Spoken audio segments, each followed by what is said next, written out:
Assalamualaikum warahmatullahi wabarakatuh. Halo semuanya, perkenalkan nama saya Lia Amelia dari program studi administrasi bisnis di Institut Manajemen Wiyata Indonesia. Di sini saya akan sedikit menjelaskan tentang bisnis organisasional atau organisasi bisnis.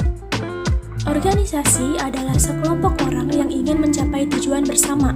Pada dasarnya, organisasi digunakan sebagai alat dan tempat berkumpulnya orang-orang yang bekerja sama secara rasional dan sistematis. Menurut Griffin dan Ebert, mereka mengatakan bahwa bisnis adalah organisasi yang menawarkan barang atau jasa untuk dijual dengan maksud agar mendapatkan laba. Dalam konteks pembahasan umum, bisnis tidak dapat dipisahkan dari kegiatan produksi, pembelian, penjualan, dan pertukaran barang dan jasa. Tujuan kegiatan usaha biasanya untuk mencari keuntungan agar dapat bertahan hidup dan mengumpulkan dana yang cukup untuk menjalankan kegiatan pelaku bisnis itu sendiri. Organisasi bisnis yang tujuannya adalah untuk memenuhi kebutuhan dan keinginan pasar konsumen untuk mendapatkan keuntungan dikenal dengan istilah perusahaan. Dalam perkembangan selanjutnya, organisasi bisnis tidak hanya mempertahankan tingkat keuntungan tertentu, tetapi juga berkepentingan untuk melestarikan sumber daya alam dan lingkungan sosial. Sifat perusahaan. Yang pertama yaitu produksi yang kompleks. Ada beberapa manfaat mengatur produksi. Yang pertama yaitu perencanaan. Jika perencanaan dapat dilakukan dengan baik, hal tersebut akan membantu perusahaan dalam meminimalisir biaya produksi. Perusahaan pun bisa menetapkan harga dengan margin yang mampu menghasilkan keuntungan. Yang kedua yaitu jasa pendukung. Ini biasanya digunakan untuk menetapkan metode mana yang baik untuk produksi agar hasilnya sesuai dengan tujuan perusahaan. Yang ketiga yaitu proses pengolahan. Ini digunakan untuk mengolah produk. Dalam prosesnya, biasanya memanfaatkan sumber daya secara efektif dan lebih efisien. Yang keempat yaitu pengawasan.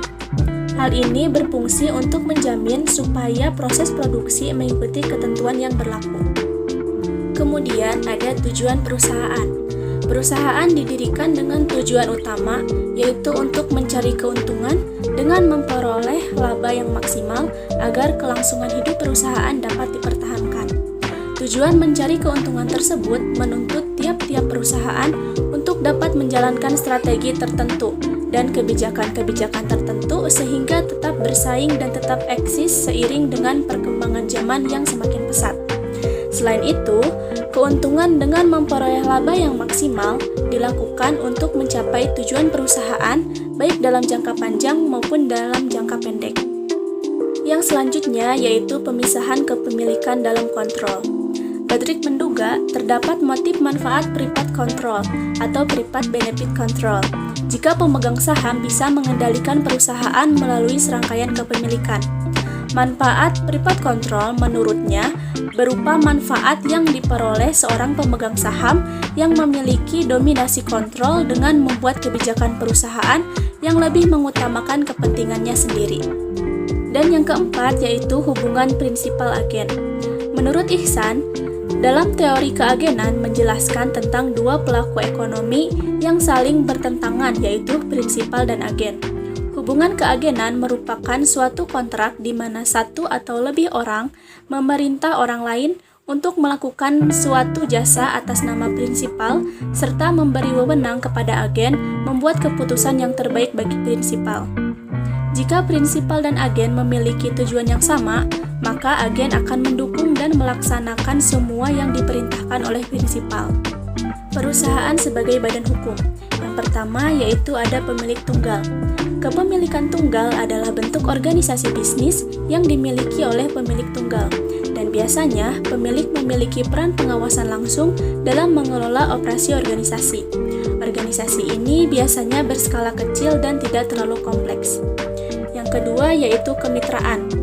Kemitraan adalah suatu bentuk hubungan kerja yang terjadi antara dua pihak atau lebih yang berkomitmen untuk mencapai tujuan mereka dengan menyatukan sumber daya dan mengkoordinasikan kegiatan bersama. Kemitraan hanya dapat terjadi jika para pihak telah memiliki kesepakatan. Yang terakhir atau yang ketiga yaitu perusahaan. Perusahaan adalah tempat di mana barang atau jasa diproduksi. Semua faktor produksi bertemu di sebuah perusahaan, dimulai dengan tenaga kerja, modal, sumber daya alam, dan kewirausahaan. Hukum perusahaan adalah hukum yang mengatur hubungan hukum dengan segala akibat hukum yang berkaitan dengan perusahaan. Oleh karena itu, hukum perusahaan adalah perjanjian dalam dunia usaha niaga yang dilakukan oleh perusahaan atau badan usaha menurut hukum yang legal. Organisasi internal perusahaan. Yang pertama yaitu bentuk U, atau U-Form Business Organization. Satu, di mana organisasi pusat perusahaan atau kepala eksekutif atau tim manajerial bertanggung jawab untuk administrasi perusahaan sehari-hari dan untuk merumuskan strategi bisnisnya. Yang kedua yaitu bentuk M, atau M-Form Business Organization. Satu, di mana bisnis diatur ke dalam departemen terpisah, sehingga tanggung jawab untuk perusahaan manajemen sehari-hari dipisahkan dari perumusan rencana strategis bisnis. Yang ketiga yaitu organisasi datar. Organisasi datar adalah salah satu yang sepenuhnya merangkul perkembangan terbaru dalam teknologi informasi, dan dengan demikian dapat mengurangi kebutuhan akan sekelompok besar manajer menengah. Dan yang keempat yaitu perusahaan multinasional atau organisasi bisnis. Jenis organisasi bisnis lebih lanjut yang mungkin diidentifikasi terkait erat dengan perluasan dan pengembangan perusahaan multinasional. Struktur organisasional semacam itu telah berkembang sebagai respon terhadap usaha-usaha yang berusaha mengendalikan aktivitas bisnis mereka dalam skala global. Mungkin hanya itu penjelasan dari saya, kurang lebihnya mohon dimaafkan. Terima kasih. Wassalamualaikum warahmatullahi wabarakatuh.